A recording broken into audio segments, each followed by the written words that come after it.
ভালোবাসা দিয়ে মোর স্বপ্ন রঙিন, সেই সব সুখে থাকা রাতার দিন। মনে পড়ে সেই সব ফেলে আসা দিন।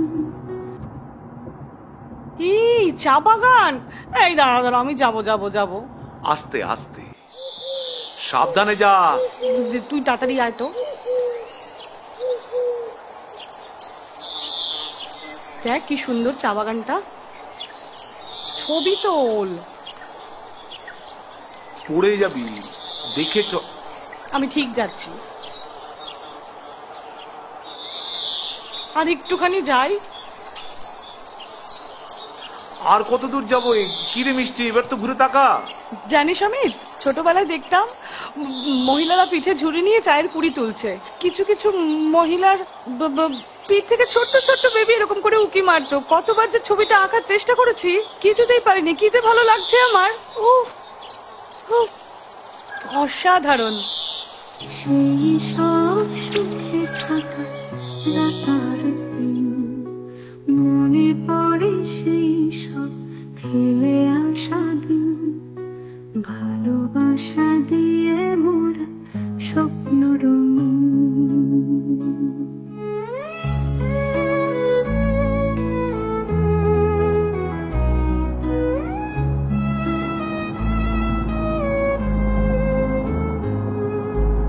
আঁকা বাঁকা পথের মাঝে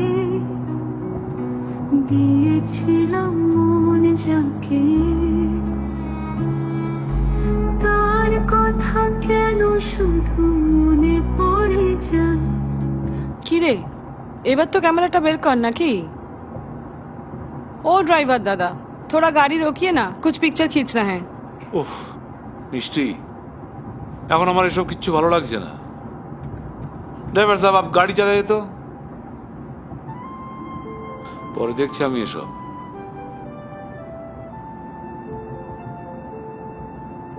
আচ্ছা অমিত, এই ছোট ছোট চা পাওয়াগুলো তোর কাছে কোনো মূল্য নেই, তাই না?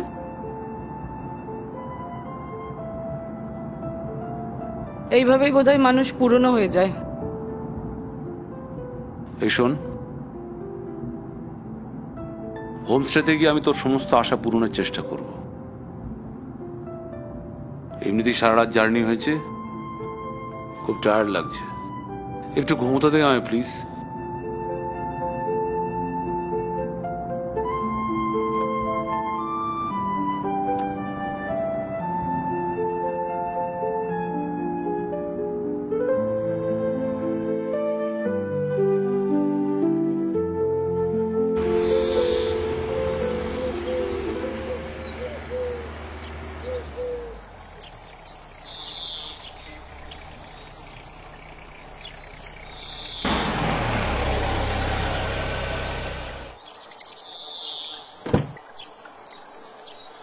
নমস্কার নমস্কার।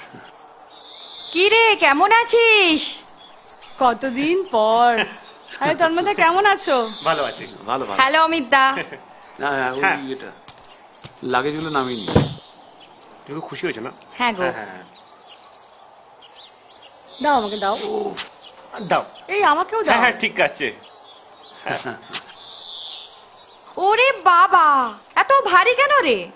10 দিনের ছুটি নিয়ে হানিমুনে এসেছি তোর কাছে। চ, ভালো হয়েছে। তোমাদের বিয়ের সময় ভালো করে কথাবার্তা হয়নি? লাগেজগুলো ঘরে রেখে দিই, তারপরে একসঙ্গে বসে জমি আড্ডা মারা যাবে। একদম একদম।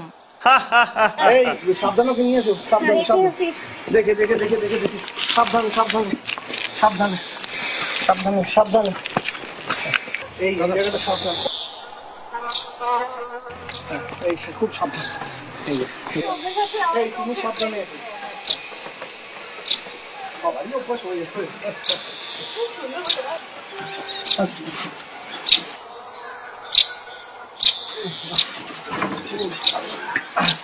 দাঁড়া একটু দাঁড়া।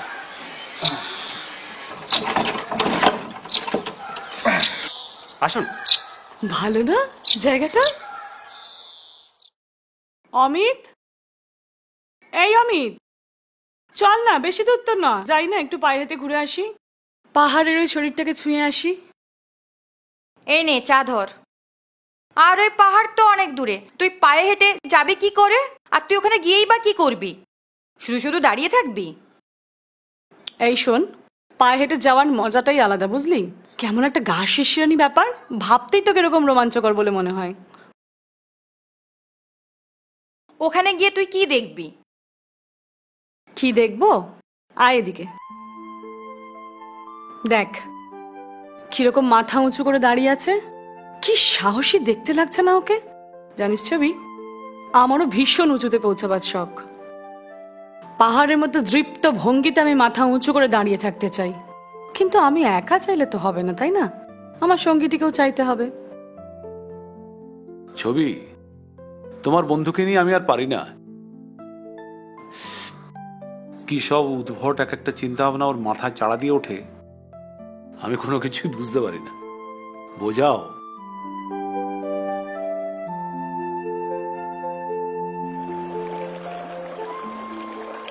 কি সুন্দর দেখ ওই দিকটা, ওইদিকে একটা ঝর্ণা আছে, তাই জানিস? নাকি? আওয়াজটা শুনতে পাচ্ছিস না? ওইটারই আওয়াজ। আচ্ছা আচ্ছা আচ্ছা, কি সুন্দর ফুলগুলো হয়ে আছে, দেখ কি সুন্দর লাগছে দেখতে।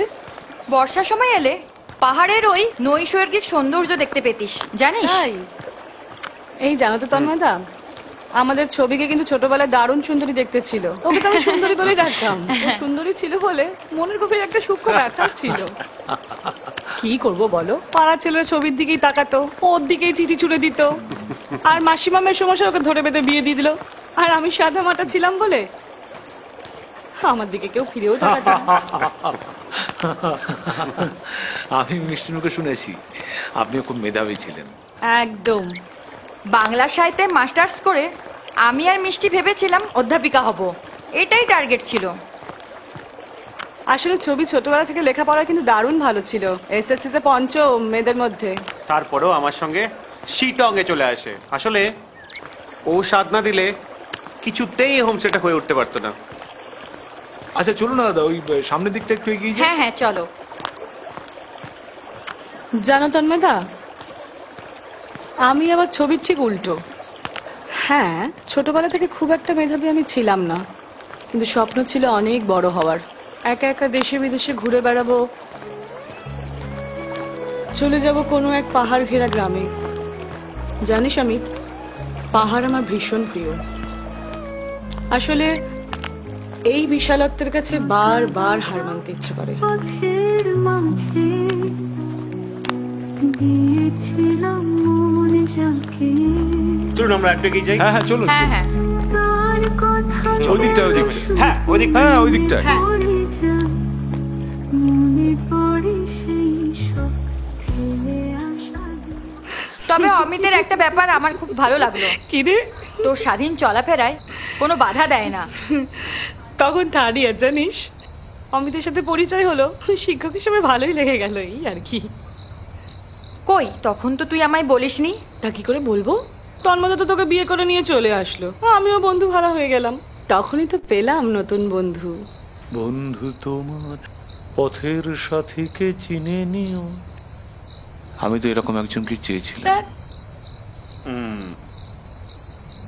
জানিস ছবি, অমিত ভীষণ মানে ভীষণ ঘুমকাতুরে, রাত 9টার পরে কিছুতেই আর চোখ খুলে রাখতে পারে না। অথচ ভাব, বিয়ের আগে আমরা কত স্বপ্ন দেখতাম, জ্যোৎস্না রাতে বিশাল প্রান্তরে দাঁড়িয়ে জ্যোৎস্না মাখবো। আচ্ছা ছবি, তুমি সত্যি করে বলো তো, এগুলো পাগলামি ছাড়া আর কি? সেই পাগলামি তো লাগবে। আচ্ছা ঠিক আছে, ছাড় তো, তোরা আর ঝগড়া করিস না। তাহলে চল, হোমস্টের ওই লনে বসে তোর বুকে মাথা রেখে চুলে বিলি কাটতে কাটতে গাই, নিশিরাত বাঁকা চাঁদ আকাশে, চুপি চুপি বাঁশি বাজে বাতাসে বাতাসে, নিশিরাত বাঁকা চাঁদ আকাশে। ওকে, তোমরা রেস্ট নাও, আমরা আসি। ওকে, চলো, good night, tata. Good night. Good night. দেখে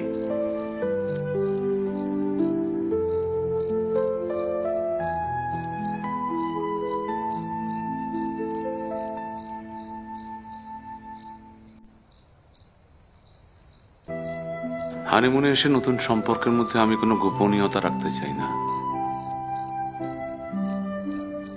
তাই গল্প হলেও একটা সত্যি ঘটনা আজকে তোকে খুব বলতে ইচ্ছা করছে। যেমন? আমার ভাগ্নি রূপকথাকে আমার ভীষণ ভালো লাগে, কিন্তু সে পছন্দ এক সময় পাগলামিতে গিয়ে পৌঁছায়, আর আমি ভাগ্নির প্রেমে পড়ে যাই। তোদের মধ্যে কি কোনো? না, ও রাজি হয়নি। শেষে আমি সামাজিক বাধাকে বিবেচনায় নিই, তারপর ওর বিয়ে ঠিক হয়ে যায়, এবং বিয়ে ঠিক হওয়ার পর সে বুঝতে পারে সেও আমার প্রতি দুর্বল।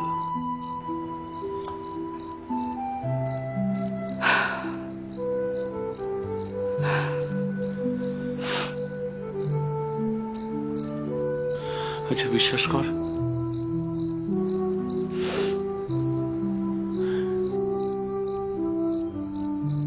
দেখ বৃষ্টি, এ স্বীকারোক্তি না করলে তো আমি নিজেকে তোর কাছে ধরা দিতে পারতাম না। বিশ্বাস কর, বিশ্বাস কর আমায়। আঁকা বাঁকা পথের মাঝে দিয়েছিলাম মন যাকে,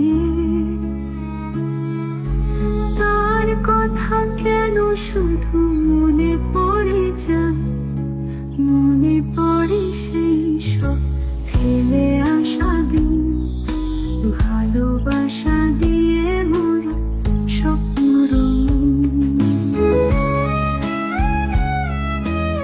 মিষ্টি, এই মিষ্টি, এই নে ধর। কি হয়েছে তোর?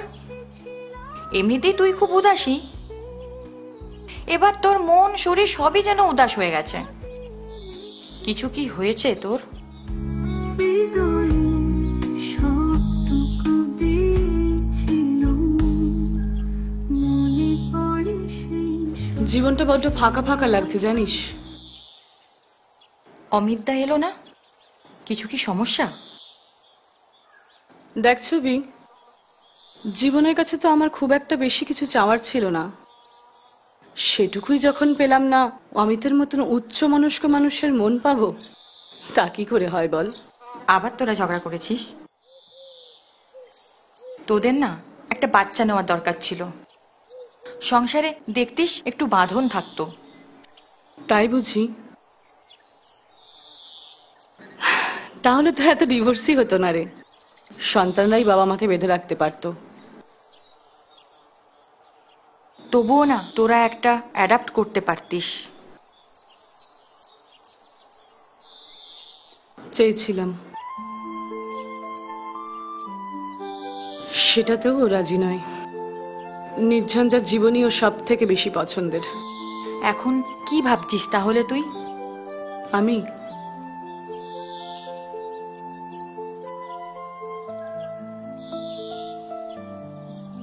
ভাবছি গ্রামের বাড়ি ফিরে যাব। কি যাতা বলছিস তুই? সেই জন্য তো আসলাম তোর সাথে দেখা করতে চলে যাওয়ার আগে। যা তা নয়, কথাটা সত্যি। আমি বাবা মার কাছে চলে যাচ্ছি রে, তাদের সেবা করেই শেষ জীবনটা কাটিয়ে দেব। মাসিমা মেসোমশাই যখন থাকবে না, তখন কি করবি তুই? তখন অন্য কোনো বাবা মাকে সেবা করব। আসলে কি বলতো, বাবা মায়ের তো আমি একটাই সন্তান, তাদের জীবনটা একটু ভেবে দেখ, একেবারে একা হয়ে গেছে রে। তাহলে মাসিমা মেসোমশাইকে আসানসোল চলে আসতে বল। জন্ম ভিটে ছেড়ে তারা কোথাও নড়বেন না, এটা তাদের আবদার। একটা মজার কথা কি জানিস, বাবাকে সেদিন জিজ্ঞাসা করছি, বাবা তোমার অপূর্ণ স্বাদ কি রয়েছে? বাবা কি বলে জানিস? স্বাদ বলতে আমার একটাই, পাতাল ট্রেন চড়বো, তাহলেই ভেবে দেখ, বাবার এই ছোট ছোট চাওয়াগুলো কি পূরণ করা আমার উচিত নয়? অবশ্যই উচিত। তাই বলে তুই অমিতদাকে ছেড়ে চলে যেতে পারবি? কেন রে? তন্ময়দা তো নেই, তাই বলে কি তুই ভালো নেই? তার তৈরি করা এই স্বপ্নের গেস্ট হাউসটা নিয়ে কি তুই সত্যি খারাপ আছিস? তাছাড়া অমিত একজন মেয়ে বন্ধু পেয়েছে, তোকে কি এখনো ভেঙে বলতে হবে? অমিত অমিতের পথ খুঁজে পেয়েছে, আমিও পথ খুঁজে নিয়েছি। আমি তো হারবো বলে জন্মাইনি ছবি, পাহাড়ের পাদদেশে দাঁড়িয়ে আছি পাহাড়ের ওই চূড়া ছোবো বলে। সেই জন্যই তো শিকড়ের কাছে ফিরে যাওয়া। এসেই চলে যাবি? অনেক বড় হওয়ার স্বপ্ন ছিল জানিস, ঠিক কত বড় হতে চেয়েছিলাম তা মেপে দেখিনি।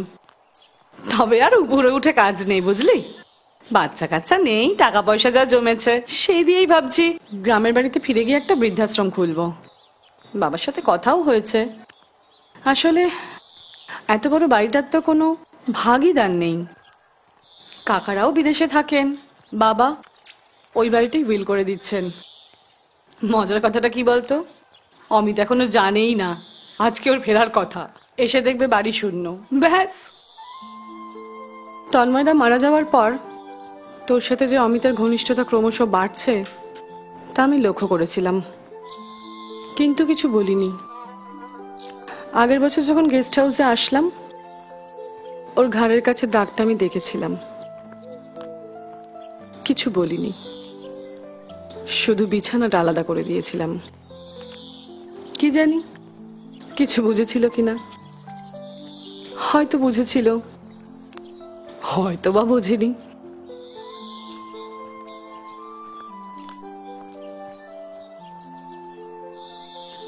ছবি, তোর এই সুন্দর বাড়িটাতে আমি আর আসবো না, দূরের ওই পাহাড় দেখবো না, হাসবো না, কাঁদবো না, এমনকি তোর সুখী সংসারও দেখতে আসবো না। তুই সুখী হ বন্ধু আমার। আমার মতন সাদামাথা পাগলিরা কখনো সুখী হয় না। আমার মতন পাগলিরা নিজের জীবন দিয়ে নিরন্তর চেষ্টা করে অন্যকে সুখী করার জন্য। এবার হয়তো আমার সুখী হওয়ার পালা, আমাকে শেষ অবধি পৌঁছাতেই হবে, আর আমি তা পারবো। আরে কি হলো? মিষ্টি। ভালো কথা। তোকে যখন আমি ডাকবো অমিতকে নিয়ে চলে আসিস 1 মাসের জন্য আসানসোল। আমার এই স্বপ্নের প্রতিষ্ঠানটার একটা নাম দিতে হবে তো। এই মহৎ উদ্দেশ্য যেন পুরোপুরি সফল হয়, শুধু এইটুকুই কামনা করিস।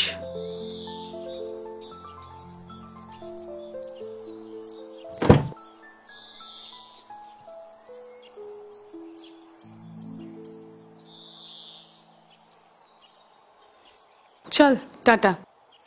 ও হ্যাঁ, যেটা বলা হলো না, তোর অমিতদার সাথে আমার বনিবনা হয়নি ঠিকই, কিন্তু মানুষ হিসেবে অমিত কিন্তু ভীষণ ভালো মানুষ। ভালো থাকিস, খুব ভালো থাকিস। চলিয়ে ভাইয়া।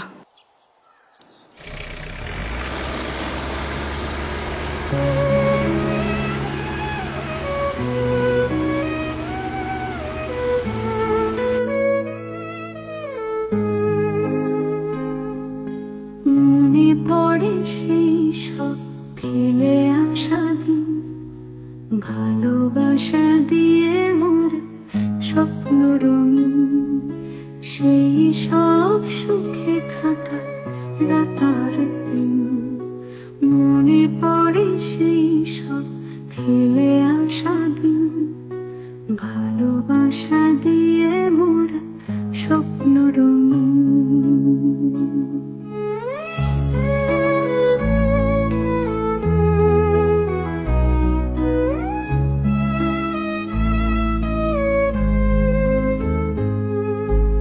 আঁকা বাঁকা পথের মাঝে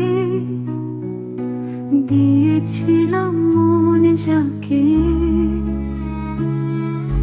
তা শুধু মনে পড়ে যায়, মনে পড়ে সেই সব ফেলে আসা দিন, ভালোবাসা দিয়ে মোরা স্বপ্ন রঙিন।